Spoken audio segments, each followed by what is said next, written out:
Bonjour à toutes et à tous et bienvenue à l'Hebdo de la médiation, comme tous les mercredis à 12h30 sur Mediator.tv. Nous sommes aujourd'hui le mercredi 3 décembre 2025 et la thématique du jour, peut-être vous l'avez vu en cherchant la vidéo, c'est la meilleure réponse à l'injure. Alors cette thématique du jour, on va pouvoir l'aborder avec Jean-Louis Lascou qui est mon complice depuis des années sur cette émission. Mais avant ça, on va faire un petit point d'actu. Et avec une actu encore plus brûlante que les autres, c'est que il y a une proposition d'alternance pour l'EPMN, l'école professionnelle de la médiation et de la négociation. Vous pouvez déposer vos demandes d'alternance, vos propositions d'alternance directement sur epmn.fr. Alors, évidemment, Alors, il y a des oui, thématiques il faut quand même particulières. bien dire bonjour à tous. Hein, j'interviens comme ça, vite fait, pour dire. Enfin, on est tous les deux là, à l'écran, là, Jérôme? Là, pour l'instant, on est tous les deux, oui. On est tous les deux, c'est super. Donc, bonjour à tous. Et donc, oui, c'est une proposition d'alternance sur quelque chose de très précis. Hein. C'est pas, n'allez pas envoyer des CV dans tous les domaines. C'est penser IA, penser vidéo, penser Internet.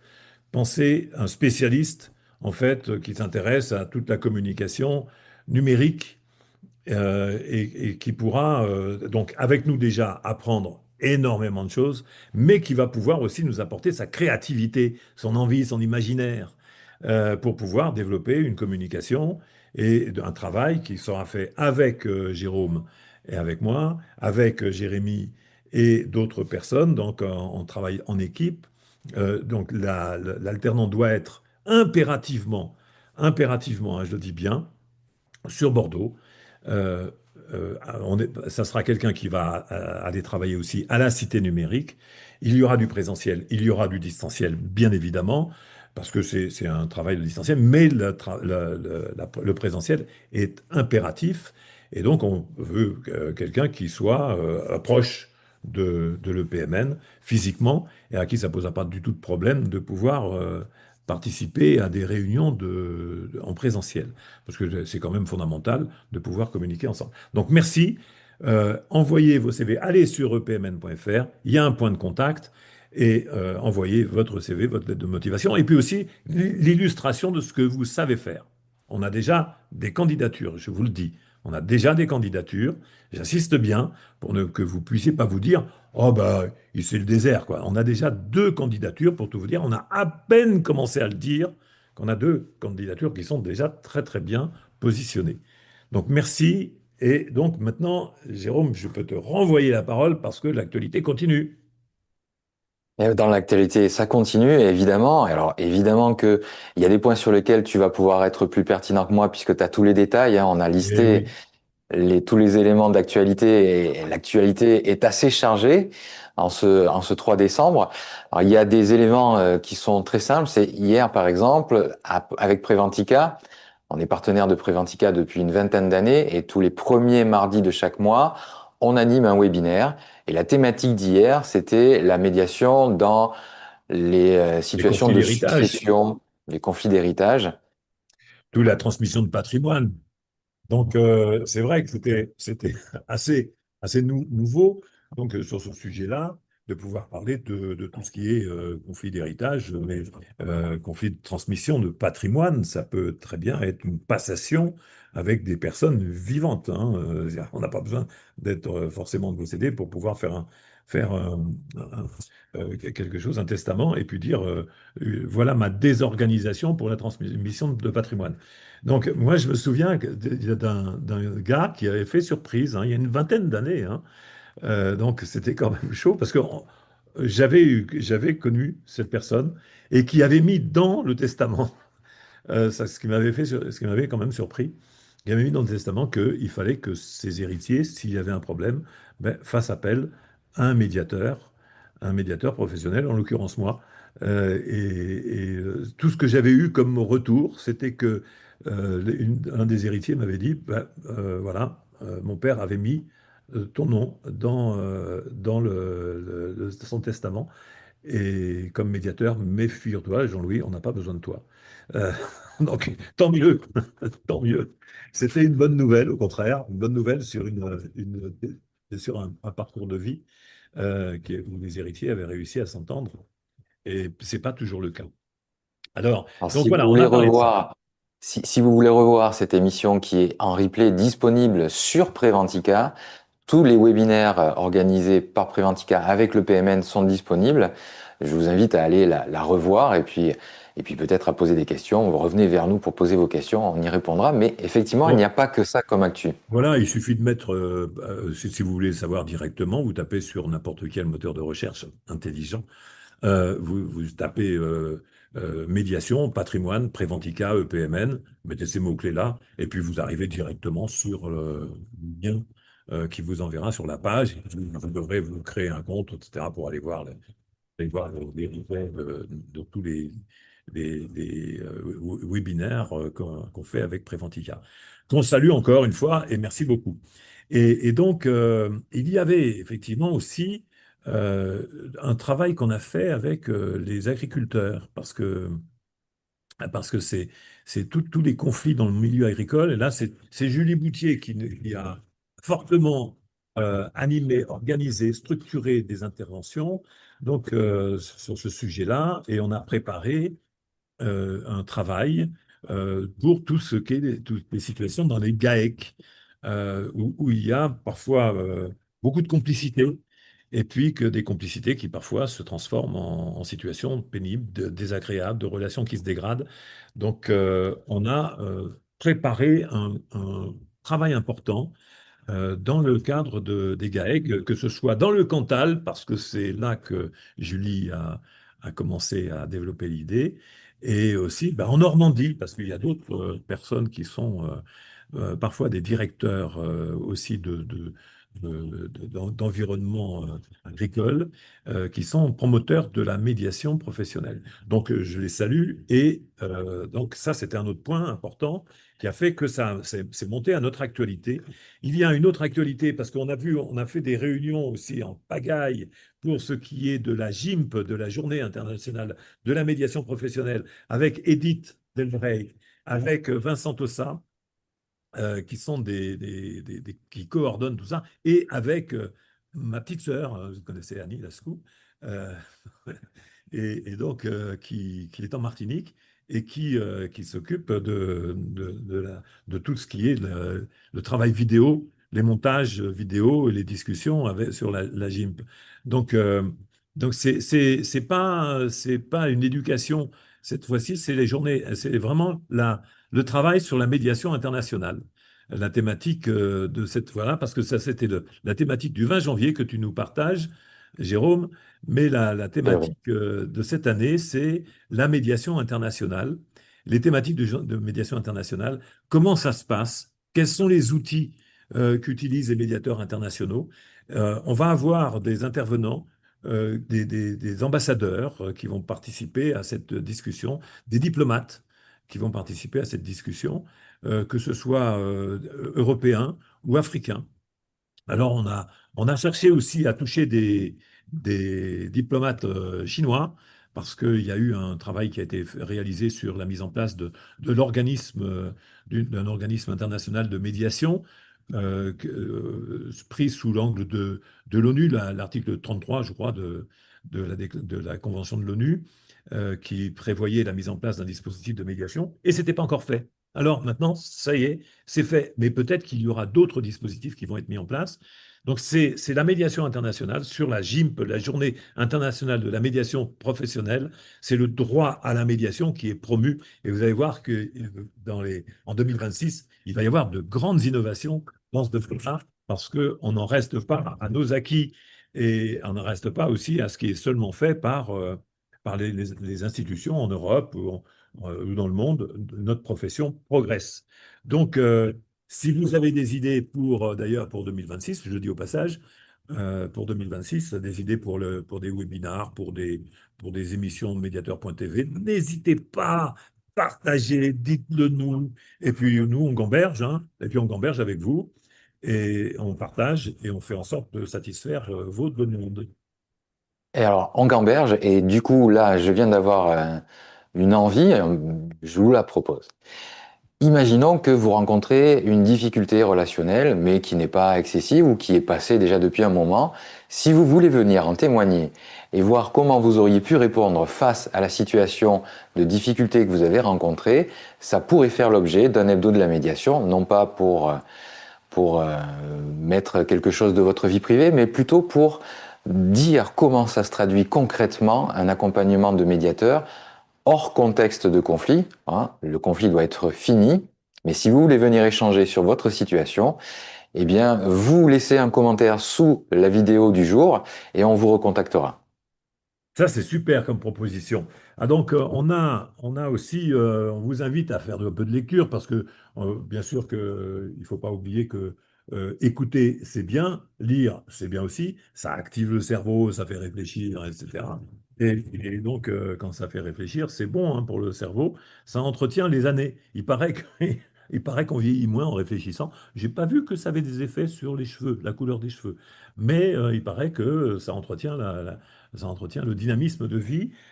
Plus on réfléchit, ben, plus en fait on est présent dans les relations de vie et puis de tout ce qu'on fait. Donc regardez bien, allez voir sur l'officiel de la médiation, il y a Isabelle Gélis qui a écrit un article sur le management et le harcèlement moral et c'est fondé sur un arrêt de la Cour de casse. Donc c'est pas inintéressant parce que on peut réfléchir médiation. Et on peut se dire, bah tiens, et si on avait fait médiation là, à ce moment-là, là, ben oui, ça aurait évité de se planter et de ne pas prendre en considération des choses qui étaient plutôt faciles dans ce domaine-là. Donc, quand on pense harcèlement moral, pensez médiation, quoi. Et donc, il y a aussi un autre article sur la santé mentale. Et ça, c'est dans le groupe qu'anime Sébastien Borde. Alors, on a aussi, on vous fait changer de site parce qu'il y a l'officiel de la médiation, bien sûr, mais il y a aussi le village de la justice avec lequel on travaille, on publie, on partage des informations. Et notamment, j'ai relayé, et ça on l'a évoqué déjà la fois dernière, j'ai relayé une proposition qui a été faite par Salah Abdeslam aux familles des victimes des attentats du 25 novembre 2015. Et donc, j'ai fait une lecture de ce que pourrait être une médiation dans ce cadre-là et comment on peut la concevoir.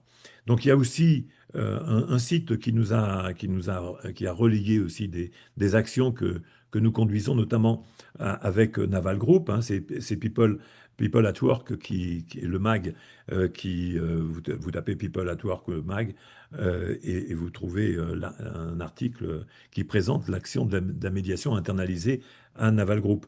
Et il y a aussi, donc, j'ai été interviewé par Préventica. On parlait tout à l'heure de Préventica, mais sur le journal, donc, où je parle de la médiation professionnelle. Je raconte un petit peu, mais voilà, c'est toujours des raccourcis, mais c'est toujours intéressant que vous sachiez comment ça se passe et à quoi ça sert la médiation professionnelle. Pas seulement à résoudre les conflits, mais à promouvoir la qualité relationnelle. Et vous trouvez à ce sujet-là, sur RH NetTank, Newtank, pardon, RH Newtank, un interview de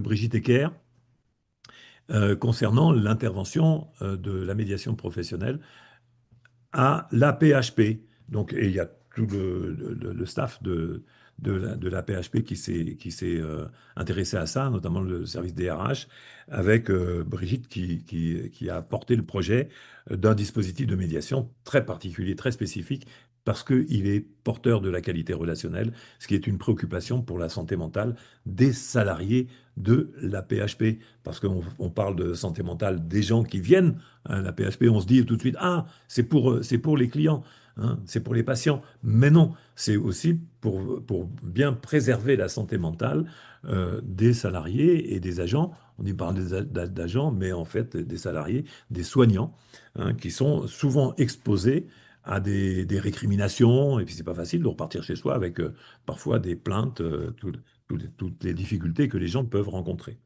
Donc, et vous retrouvez aussi un autre interview de moi sur RH Newtank, on remercie d'ailleurs au passage ces médias de leur intérêt pour la médiation professionnelle. Et j'espère bien qu'il y en aura encore plus en 2026.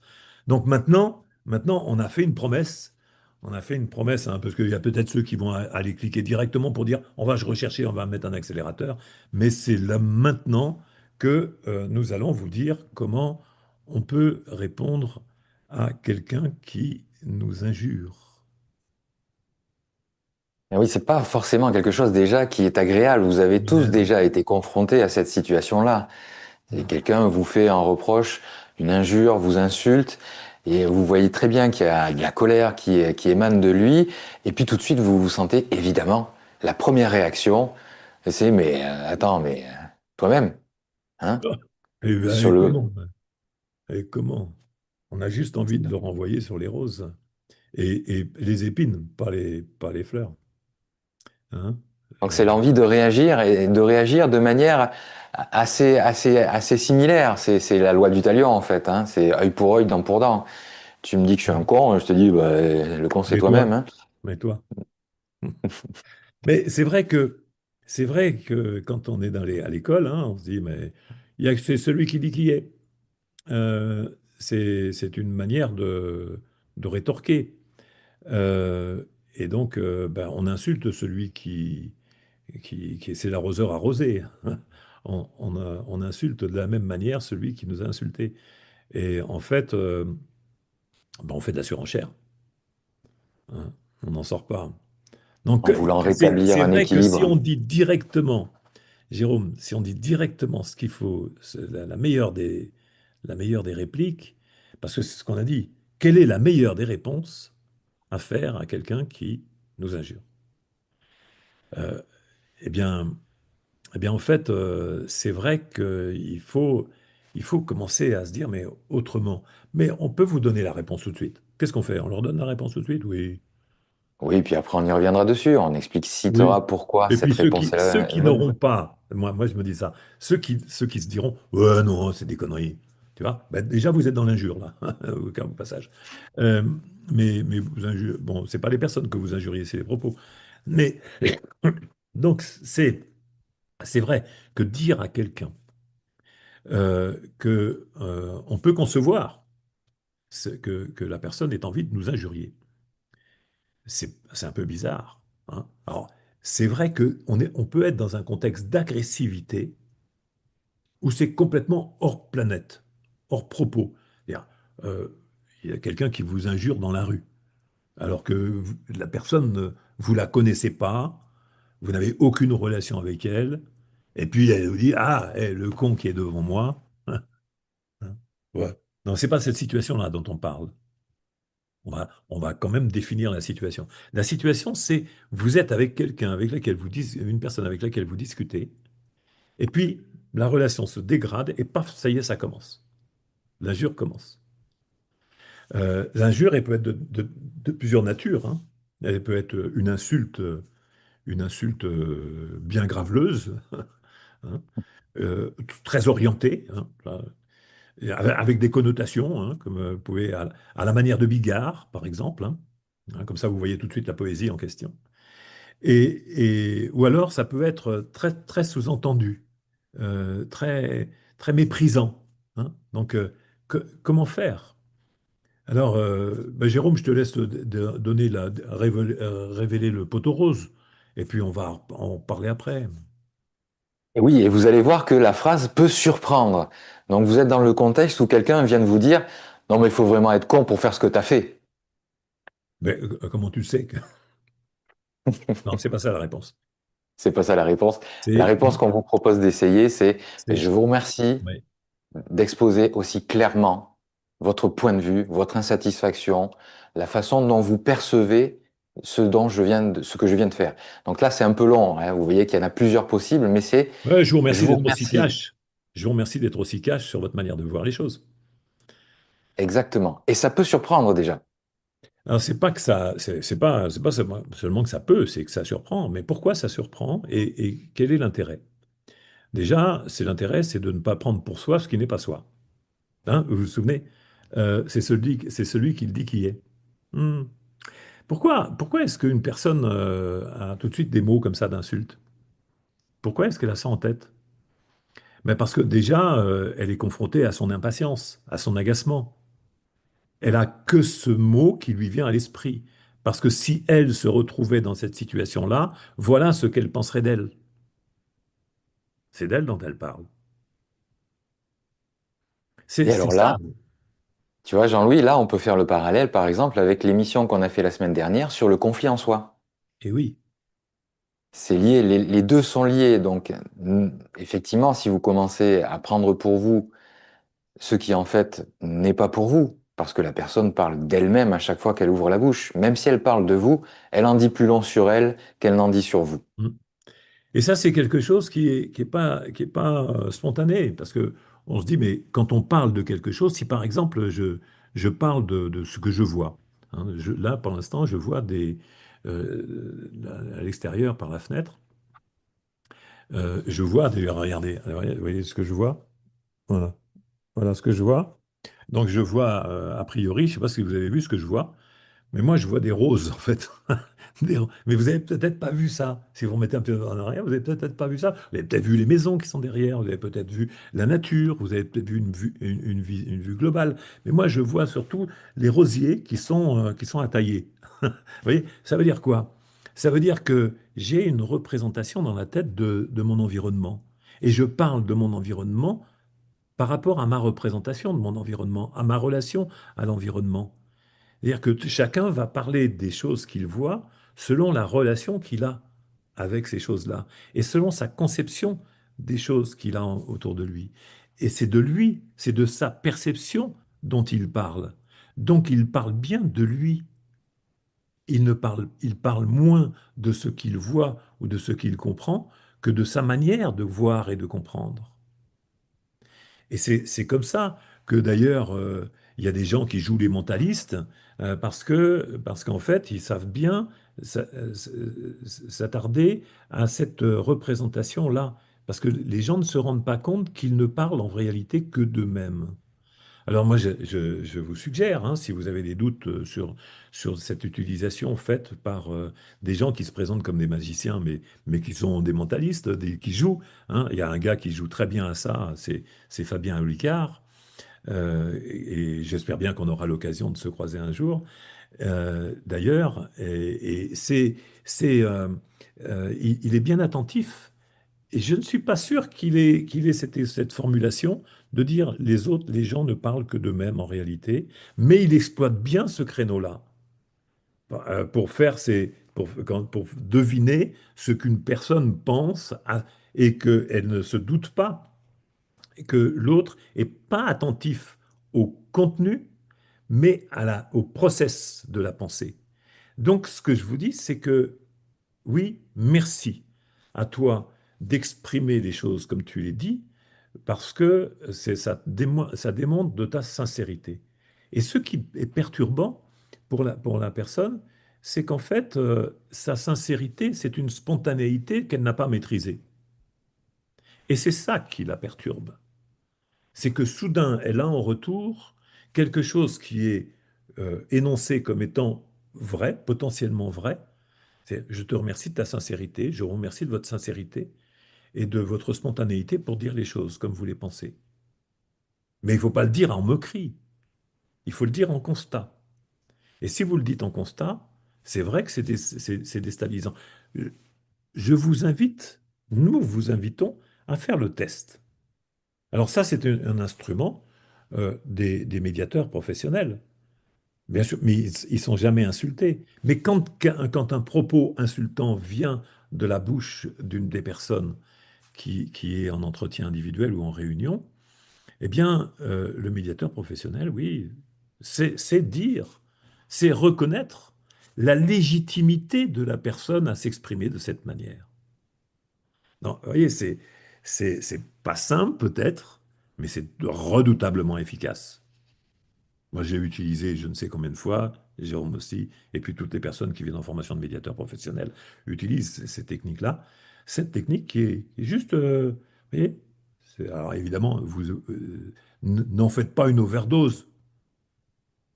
Si ça ne marche pas, c'est parce que la manière dont vous vous exprimez n'est pas en adéquation avec la situation. C'est-à-dire, quelqu'un qui est dans la rue et qui vous traite de con, ou d'enfoiré, ou tout ce que vous voulez. Si vous vous retournez, ben, vous lui dites merci de t'exprimer comme ça, il risque d'être surpris, hein, parce qu'il n'y avait pas de communication. Il y avait juste, c'est une posture d'agressivité. Mais de qui parle la personne quand elle déborde comme ça? Ben, de sa frustration, de son mécontentement. Donc c'est ça qu'il faut voir. Mais peut-être que c'est pas opportun. Peut-être le mieux parfois, c'est de partir. Hein. C'est pas de faire une accroche et de faire la leçon de morale aux gens. Mais dans une relation de travail ou dans une relation personnelle où il y a des débordements comme ça, soyez attentifs à ce que la personne veut dire et signifie plus particulièrement, plutôt que de faire de la surenchère. Ce que je trouve intéressant, mais peut-être que vous n'allez pas partager mon intérêt pour la structure, c'est qu'en fait, cette phrase qui est très simple, je vous remercie de votre sincérité, je vous remercie d'exposer aussi fortement votre point de vue. En fait, derrière tout ça, il y a tous les aspects de la reconnaissance. Et c'est ça qui vient finalement nous permettre, nous, de pouvoir dire je vous remercie de manière tout à fait ressentie, de vécu, intériorisée. On le dit de manière véritable parce qu'en fait, on sait que la personne est légitime, quel que soit son point de vue, quelle que soit son intention centrée sur elle, et quelle que soit son action. Ils sont légitimes. Toutes les personnes que vous rencontrez sont légitimes. Et elles parlent d'elles-mêmes. Et c'est pour ça qu'on peut dire je vous remercie. Donc cette petite phrase toute simple, je vous remercie, en fait, elle est le travail d'un cheminement de la pensée qui amène à pouvoir dire je vous remercie. Merci à tous. Non, c'est vrai, on peut dire aussi. Merci Et à je me tous. suis posé la question, je me suis dit non, on va arrêter là, c'est bon, on a tout dit. Ouais, c'est bien, c'est bien. Merci à C'est tous. parfait. Et puis Merci. pour la suite, ben, vous savez, c'est quand? Hein, c'est quand? C'est mercredi prochain. Et Et ce que je d'ailleurs, vous propose, juste avant Jean-Louis, ce que je vous propose, ouais. c'est que vous allez peut-être tester le je vous remercie. Mettez-nous en commentaire vos expériences. Ah ben, évidemment, évidemment. Et puis votre pensée, votre réflexion sur le sujet. Mercredi prochain? Mercredi à 12h30 sur mediator.tv. Et Bonne voilà. semaine à toutes et à Et donc, tous. on aura peut-être aussi d'autres sujets parce qu'il y a d'autres